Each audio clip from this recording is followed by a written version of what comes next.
Back to the channel, guys. Today we have just finished our work day in the freezing Seoul, and my brother gang with me, we're gonna head up to explore the city legendary supper culture.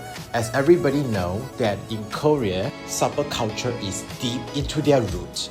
Everybody will gather after work for food, review, and of course beer. Most of the time in Korea, the temperature is freezing cold. So what the North people did is that they have developed a niche for spicy and chili. So let's start the first supper dish with a spicy based October stir-fried noodle. It's a bright red and it looks like a huge warning sign. All those that can't handle your spice, you have to take note of this. This noodle is really generous with lots of ingredients, goodies inside. Packed with fried egg, some green onions, there's bean sprout inside, definitely have noodles, and there's pork and octobers. It is a huge plate of goodie. Mixing is very tiring, but it's definitely worth it. Now let's have a bite. After taking a massive bite, the heat that is generated is intense. There's lots of spice inside and it hit my stomach like a fire. Now, to settle the spice, we got some sushi that is doused in with some sesame oil. The aroma is definitely incredible.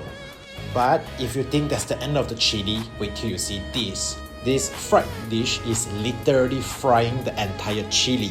So yes, we are eating chili directly, and you can bet that is definitely another spicy dish. Now is a great time to inform all my audience a little tip that if you can't handle your chili, there's no way that you can survive in South Korea. Next up is something that was savage or the non-chili eaters. It's a huge steam egg and it's really fluffy and bouncy. Check out this spoonful of steam egg. It's so bouncy that it seems like it's dancing. Moving on, we'll have some beauty food. This is a spicy chicken leg. Most people will skip this, but they have missed out this incredible part of the skin and collagen. And for some carbs, we'll be having these crunchy fried dumplings. I'm going to be using it for some vinegar and it's really tasty. Moving on to another collagen-based dish.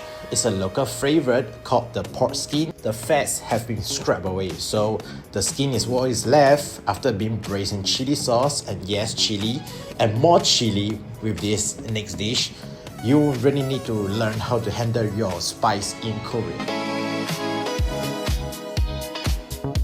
Now the main heat sauce have arrived. We are looking at a bubbling red pot of kimchi soup.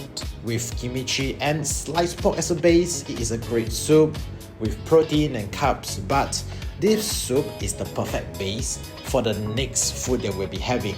The famous Korea instant noodle is totally the ultimate move that you let the noodle to soak up the concentrate kimchi soup. Next to be served is some chopped steak, and I'm really too full to continue.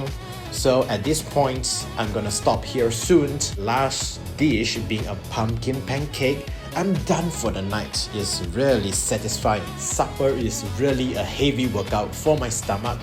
And after this, I will definitely need something soft, help with my digestion. And this coffee plate is definitely one of the best places to go with it. So this whole place is warm, welcoming, and I'm going to get some iced tea to sip to settle my stomach.